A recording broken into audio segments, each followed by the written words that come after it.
Hey, and welcome to Sarah and Dean. Today I'll be doing a Lightroom tutorial on how I edit moody photos, taking your photos from this to this. I really hope that you enjoy it. So yeah, let's just jump right in. Okay, so I've chosen a picture here of Sarah on top of a mountain in the Drakensberg. And there's a lot of mist and cloud, which is going to help create that moody vibe. So firstly, I'm going to go to the white balance. And for moody photos, I kind of like to bring it to the cooler kind of temperature. So let's just move the slider over, just create a bit more blue. There, kind of looks good. I like the tint, I'm not going to mess with that. I'm going to increase the contrast to about 30. And yeah, that looks good. The highlights I'm going to bring right down. I really want to see the detail on the clouds. The shadows I'm going to bring right up. And that way we're going to see what's in, like all the shadows in Sarah's dress and everything. I'm also going to bring up the whites. It's going to make it more vibrant and punchy. The blacks I'm going to decrease quite a bit. There, looks good. Clarity I'm also going to increase quite a lot. Yeah, 30. I'm going to decrease the saturation to around 22. And then maybe about, for the vibrance, I'm going to decrease that. Yeah, that's okay. And then we're going to go to the HSL section, go to hue. I always like to start with hue. And I kind of use these to work on the skin tones a bit. So I'm going to move the red over a little bit. And the orange I'm also going to move to the red side. That's going to give your person a bit more of a tanned skin tone if you have a person in your image. And the yellows I also like to bring over more to the orangey side. The greens here, I do like the way the greens are in to create a moody photo. So I'm not gonna move it over to yellow side. I'm gonna move it over to like here, increase the greens to, I know it does look a bit like minty, but we'll fix that later. The aquas, I'm going to move more onto the aqua side and less blue. You can see it in the mist.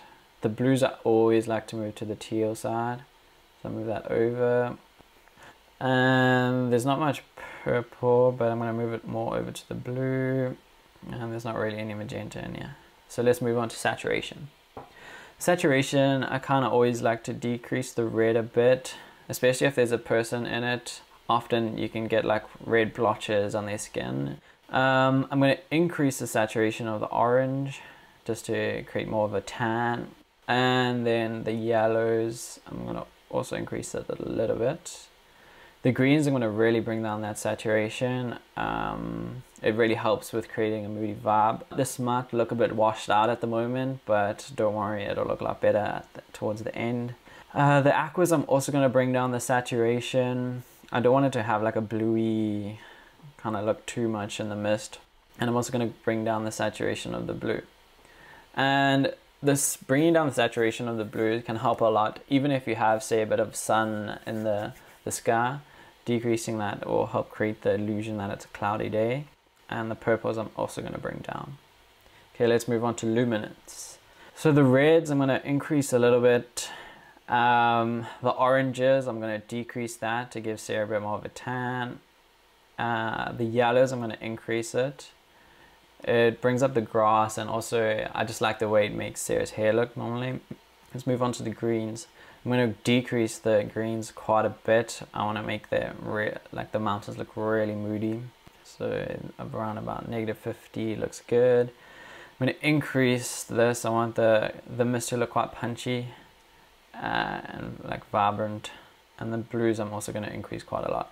Okay, and the purples just leave. Okay, let's move on to the highlights. I normally move the saturation over to about like 10 or so, but I'm just going to do about 8 here. In our Instagram we kind of keep like a teal and orange, so for the highlights I'm going to keep it around like 19, and the shadows I'll move them over to the teal kind of area. Around here looks good. Maybe a bit more. Okay.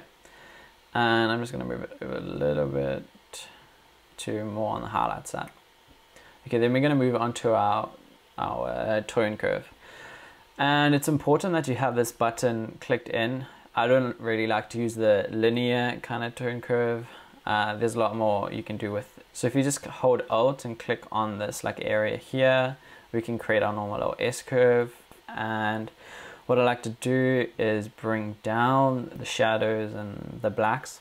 And then I kind of like to wash it out. It helps in creating that moody vibe.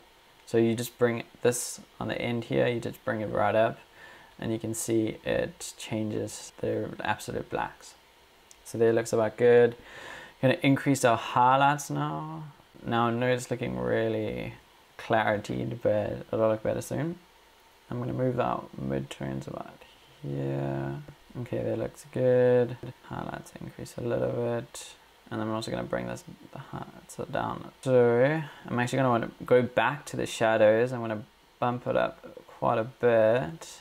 And I kind of like the way it's looking now. If you click your backslash on your keyboard, you'll be able to see before and after. So there's a huge difference here, and that's definitely having a like quite the moody look. Okay, and so then let's move down onto camera calibration. So the shadows, I like where they are. Actually, I might move it up a little bit. Purple side. The reds I'm gonna bring over here and decrease the saturation a bit. The greens, I'm going to increase their saturation, and I'm going to leave the blues as, actually I might decrease the saturation a bit, yeah. So I'm liking the way this is looking, just keeping it kind of basic. You can tweak it to your image and everything. So then let's crop it for Instagram. And of course, Instagram uses the 4x5. So let's go there. I want to keep serious center image, so I'm just going to bring this in a bit, but I don't want to lose too much of the mist. And then I'm going to bring it to down about here. Yeah, and I think that looks quite good. So there you can see the before, and there's the after. So I really hope that you found this tutorial helpful. And if so, please subscribe, because we'll hopefully be doing more tutorials on Lightroom and Final Cut Pro.